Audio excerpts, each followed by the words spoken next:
Welcome to Daily Harmony. Today we're diving deep into A Course in Miracles and specifically Lesson 170. Ah, yes.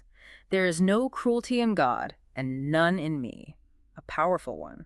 Definitely powerful. And for you, the learner, someone who really wants to grasp these key ACIM concepts efficiently, well, this exploration should be a great shortcut to understanding this core idea. Absolutely. Our mission today is really to unpack this statement, understand its significance, and see how it might actually shift our daily experiences. We're drawing from a few different explanations to get a good, rounded view. Sounds good. So, the core message, right? There is no cruelty in God and none in me. It basically says cruelty, harshness, Yeah. just doesn't exist in God.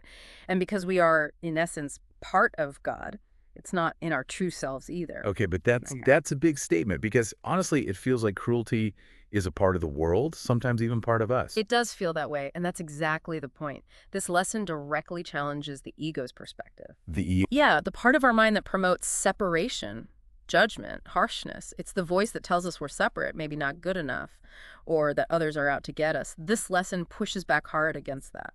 So it's encouraging a fundamental shift towards what? Love, compassion. Exactly. Love and compassion. It ties right into the Course's main themes that we're all connected. We're reflections of the divine, and our true nature is love, not cruelty. Love heals the perception of suffering and separation. Precisely. Any cruelty we perceive is seen as a misperception, a cloud over our true loving nature.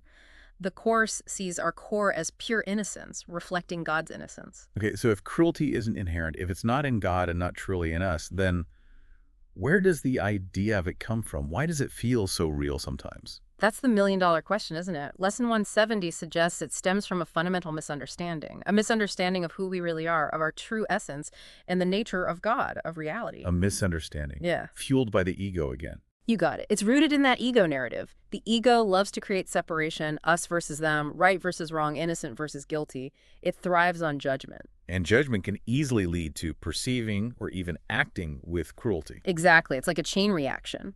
The ego suggests separation, which leads to judgment, and that judgment can manifest as what we call cruelty.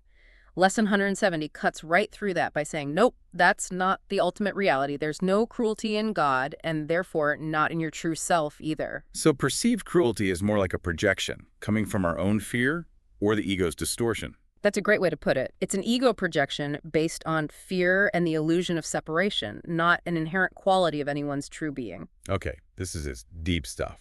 Yep. How do we make this practical? How does this shift how we act day to day? Well, the lesson really encourages us to look closely at our reactions, especially when things like anger, resentment, hurt, when those feelings pop up. Which they do all the time for some of us. Right. So instead of reacting automatically, maybe with harsh judgment towards someone else, or even beating ourselves up. Self-condemnation. Yeah, that too.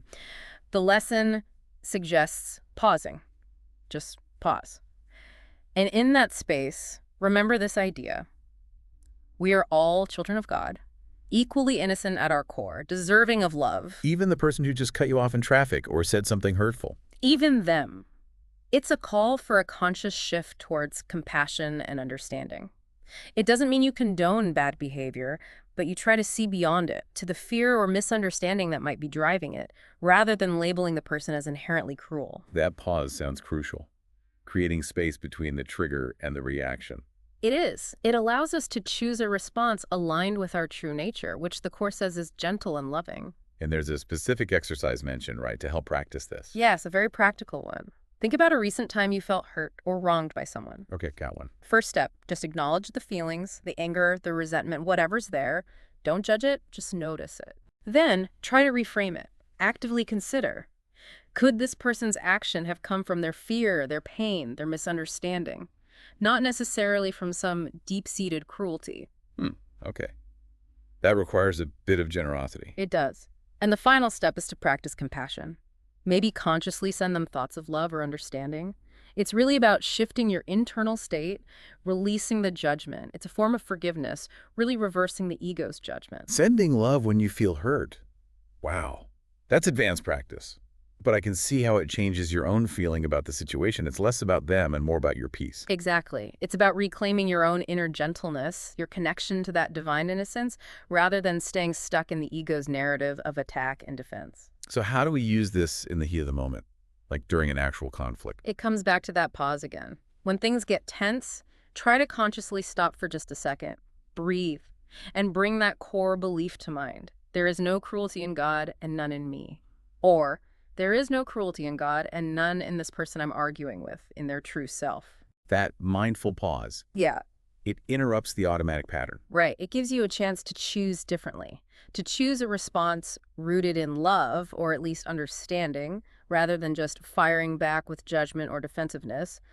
The suggested alternative is always love, compassion, understanding. It sounds like this really reinforces that ACIM theme of interconnectedness. Absolutely. If we are all truly connected, all expressions of the same divine source, then harming another, judging another, it's fundamentally a misunderstanding of that unity. It's like harming yourself, in a way. In a very real way, according to the Course.